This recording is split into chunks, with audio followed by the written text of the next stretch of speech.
यशवंतराव चव्हाण स्मृती समिती अंबेजोगाईच्या वतीनं गेली 38 वर्षापासून यशवंतराव चव्हाण यांच्या पुण्यतिथीच्या निमित्तानं यशवंतरावांच्या आचारविचारांनी त्यांच्या विधायक राजकारणाची आदर्श महाराष्ट्राच्या समोर सतत राहावा म्हणून यशवंतराव चव्हाण यांचे निस्सीम कार्यकर्ते आणि अंबेजोगाईचे भगवानरावजी लोमटे बापू यांनी हा कार्यक्रम सुरू केला। यशवंतराव चव्हाण स्मृती समारोह गेली 38 वर्षापासून अंबेजोगाईमध्ये चालतो आणि हा कार्यक्रम आयोजन करताना यशवंतराव चव्हाणांच्या एकूण विचार आचार आणि त्यांनी केलेल्या कार्याचा मागोवा घेत तो आदर्श नवीन पिढीला सातत्याने त्यांची आठवण करून देणारा राहावा म्हणून हा समारोह अंबेजोगाईत चालू केला। त्याचं हे 39वे वर्ष आहे। गेल्या 38 वर्षामध्ये महाराष्ट्रातील आणि देशातील अनेक साहित्यिक कलावंत संगीत गायक वादक पत्रकार आणि जे आपण पुरस्कार देतो मराठवाड्यातल्या त्या मराठवाड्यातील शेती साहित्य संगीत आणि युवक ज्या युवकाने महाराष्ट्राच्या बाहेर देशाच्या बाहेर आपलं स्वतःचं कर्तृत्व निर्माण केले अशा एका युवकाला आपण पुरस्कार देतो। यावर्षी या कार्यक्रमाचं नेटकं आयोजन करताना आपण सगळे सामाजिक स्तरावरच्या लोकांना साहित्यातल्या अनेक प्रकारच्या साहित्यिकांना आणि पत्रकारिता संगीत या क्षेत्रातल्या सगळ्याच लोकांना आपण निमंत्रित करतो। यावर्षी आपण या समारोहाचं उद्घाटन ख्यातनाम साहित्यिक विचारवंत आणि तत्त्वज्ञ डॉक्टर ऋषिकेश कांबळे यांच्या हस्ते आपण या समारोहाचं आपण उद्घाटन करणार आहोत। ऋषिकेश कांबळे हे मराठवाडा साहित्य संमेलन जे उद्घाटन झालं त्याचे अध्यक्ष होते आणि महाराष्ट्रभर साहित्य क्षेत्रात त्यांचं एक विशेष असा त्यांचा एक ठसा आहे आणि म्हणून त्यांना या समारोहाचं उद्घाटन करण्यासाठी बोलवलं आहे। रात्री दर्शप्रमाणे परंपरेनुसार आपण कवी संमेलन ठेवलं आहे। आपण महाराष्ट्रातल्या वेगवेगळ्या भागातील कवींना आपण इथे निमंत्रित करतो। यावर्षी या कवी संमेलनाचे अध्यक्ष विदर्भातील एक मोठे कवी आणि गझलकार जे आता पद्म पुरस्कारासाठी आता ते नामांकित झालेले आहेत असे बबन सराडकर यांच्या अध्यक्षतेखाली हे कवी संमेलन होईल। त्याच्यामध्ये राजेसाहेब कदम अहमदपूरचे हे एक सुप्रसिद्ध कवी आहेत आणि ते सूत्रसंचालन या संमेलनाचं करणार आहेत।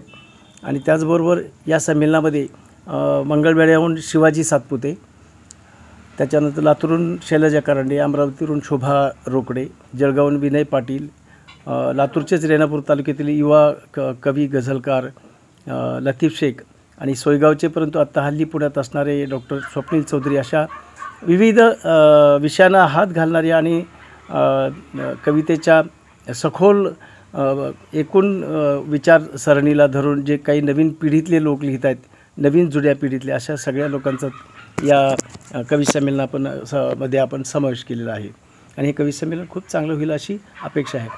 आपण 26 नोव्हेंबर रोजी आपण सकाळी बालचित्रकला स्पर्धा घेतो। यावर्षी पण दिवाळीच्या सुट्ट्या असल्यामुळे स्पर्धेला प्रतिसाद कमी असू शकतो परंतु बाल आनंद मेळावा आपण या ठिकाणी आयोजित केला आहे। आपण चित्रकला स्पर्धेच्या आणि मध्ये जो निकाल लागतो त्या निकालाच्यामध्ये जो गॅप असतो त्याच्यामध्ये बाल आनंद घेतो आणि यावर्षी आपण राजेंद्र भाळकर हे पुण्यातले एक सामाजिक कार्यकर्ते लहान मुलांसाठी खूप चांगलं काम करतात आणि वैशिष्ट्य त्यांचं असं आहे की ज्या मुलांना म्हणजे कॉन्फिडन्स नाही आहे, जी मुलं जास्त बोलत नाही आहेत, ज्यांचं सक्रियता नसते अशा मुलांना बोलतं करणं त्यांच्यातला कॉन्फिडन्स वाढवणं आणि त्यांना बोलतं करणं आणि त्यांच्यातला न्यूनगंड काढून टाकणं असं ते प्रशिक्षण खूप चांगल्या पद्धतीनं घेतात।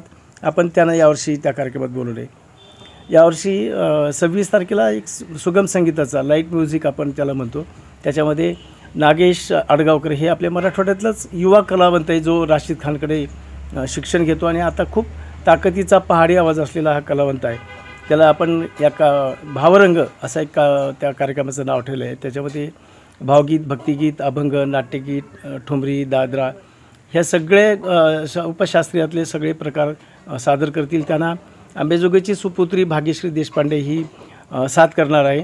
तबल्यावरती सागर पटोकर आहेत, हार्मोनियमवरती स्वप्नील चौधरी आहेत, पकाजवरती आसाराम साबळे आहेत आणि अनुप कुलते हे व्हायोलिनवरती त्यांना साथ करतील। अशा पद्धतीचा एक चांगला एक लाईट म्युझिकचा सुगम संगीताचा भक्ती रसामध्ये लोकांना खूप इंटरेस्ट आहे आणि उपशास्त्रीमध्ये लोकांना खूप आवड असते त्याच्यावर हा कार्यक्रम ठेवला आहे। 27 नोव्हेंबरला सकाळी शेतकरी परिषद असते त्या परिषदेमध्ये आपण यावर्षी जरा वेगळा विषय घेतला की महाराष्ट्रात आणि देशभरामध्ये सोयाबीनचं खूप मोठ्या प्रमाणावरती उत्पादन होतं, परंतु शास्त्रीय पद्धतीनं आणखीन काय नवीन सोयाबीनमध्ये त्याच्या बीजामध्ये काही वृद्धी झाली आहे का, नवीन संशोधन झालं आहे का, नवीन वाण आलं आहे का, अशी एक अपेक्षा शेतकऱ्यांच्या मधनं असते आणि आपल्याला उत्सुकता असते की सोयाबीन सगळे पेरतात, परंतु त्याच्यामध्ये जर व्हरायटी आली तर ते शेतकऱ्यांना ते फलदायी होऊ शकतं, आर्थिकदृष्ट्या सबल होऊ शकतात ते. त्यामुळं आपण देशभरामध्ये ज्यांचं नाव आता सोयाबीनच्या संशोधनात चालू आहे ते वसंतराव नाईक कृषी विद्यापीठ, मराठवाडा कृषी विद्यापीठातले बीज उत्पादन संशोधन केंद्राचे प्रमुख डॉक्टर शिवाजी म्हेत्रे, विशेषतः त्यांच्याकडे सोयाबीन संशोधनाचं स्वतंत्र वाण निर्मितीचं संशोधन केंद्र त्यांनी सुरू केले आणि आज त्यांच्याकडे बऱ्याच प्रकारचे वाण आता सोयाबीनचे त्यांनी उपलब्ध करून दिलेले आहेत. त्यांचं या ठिकाणी मार्गदर्शन होईल. आणि त्याचबरोबर आपण जे शेतीमध्ये पुरस्कार देतो त्यांच्यापैकी जो शेतकऱ्यांना पुरस्कार देतो त्यांना आपण आदेश करतो. यावर्षी कळमनुरी येथील शेतीला लागूनच शेतीवरतीच शेतकऱ्यांनी अवलंबून राहिले, तर त्याच्यासोबत त्यांनी जोडधंदा केला पाहिजे. मग ते शेतीला पूरक असलेले जोडधंदे, कुक्कुटपालन आहे, मेंढीपालन आहे, दूध आहे, अनेक गोष्टी, दुधापासून होणारे पदार्थ आहेत, अशा सगळ्या गोष्टींचं जोडधंदा म्हणून त्यांनी काम केलेलं आहे आणि त्यांचं खूप महाराष्ट्रभर पातळीवरती त्यांना अनेक पुरस्कार मिळाले. महाराष्ट्र शासनाचा कृषीभूषण पुरस्कार वगैरे त्यांना मिळालेला आहे. अशा एका शेतकऱ्याला स्वानुभवी शेतकऱ्याला आपण इथे बोलवलं आहे. ते आपल्याला त्यांचे आयुष्यातले शेतीच्या संदर्भातले आलेले जे काही अनुभव आहेत ते आपल्यासोबत शेअर करतील आणि ते शेतकऱ्यांना फायदेशीर ठरू शकतं. सायंकाळी आपण समारोपाचा कार्यक्रम करणार आहोत. त्याच्यामध्ये आपण मराठवाड्यातील 4 लोकांना पुरस्कार देतो. त्याच्यामध्ये शेती, साहित्य, संगीत आणि युवक.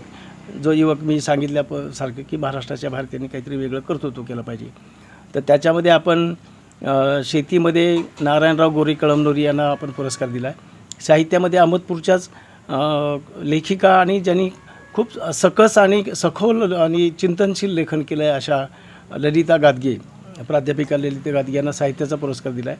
अंबेजोगाईमध्ये संगीताचा प्रसार करून पुन्हा औरंगाबादला स्थायिक झालेले पंडित विजय देशमुख यांना आपण संगीतातला पुरस्कार दिला आहे. आणि सगळ्यांना परिचित असलेला आणि मराठवाड्याचा आणि महाराष्ट्राचा देशाचा अभिमान असलेला आत्ताचा धावपटू जो आमच्या बीड जिल्ह्याचा आहे, आष्टी तालुक्यातील तो युवक आहे अविनाश साबळे यांनी आत्ता राष्ट्रकुलमध्ये आणि एशिया कपच्या ज्या स्पर्धा झाल्या त्याच्यात गोल्ड मेडल मिळवलं. ही तर अलीकडची गोष्ट आहे. मग गेली 6-7 वर्षापासून तो राष्ट्रीय स्तरावरती आणि प्रादेशिक उपखंडातील स्पर्धांमध्ये राष्ट्रकुलच्या आणि अनेक ह्याच्यामध्ये तो क्वालिफाय झाला आणि आता तो ऑलिम्पिकमध्ये जाण्याच्या सगळ्या त्या प्रशिक्षणामध्ये तो गुंतलेला आहे. आणि त्यांनी जी काही आता पळण्याच्या धावण्याच्या ज्या शर्यती आहेत त्याच्यामध्ये त्यांनी जे निवडलेलं आहे त्याच्यामध्ये तो आता जगातला अव्वल सेकंदावरती फर्स्ट आलेला, तो नवीन उच्चांकी केलेला तो आपल्या युवक आहे. अशा युवकाला आपण युवा गौरव पुरस्कार आपण देणार आहोत. आणि हे सगळे पुरस्कार अमळनेर येथे होणारे 57व्या अखिल भारतीय मराठी साहित्य संमेलनाचे नियोजित अध्यक्ष रवींद्र शोभणे यांच्या हस्ते आपण हा पुरस्कार देणार आहोत. रवींद्र शोभणे हे नागपूरचे आहेत आणि साहित्य क्षेत्रात त्यांचं मोठं नाव आणि त्यांचा गवगवा आहे. त्यांचं लेखनही विपुल आहे.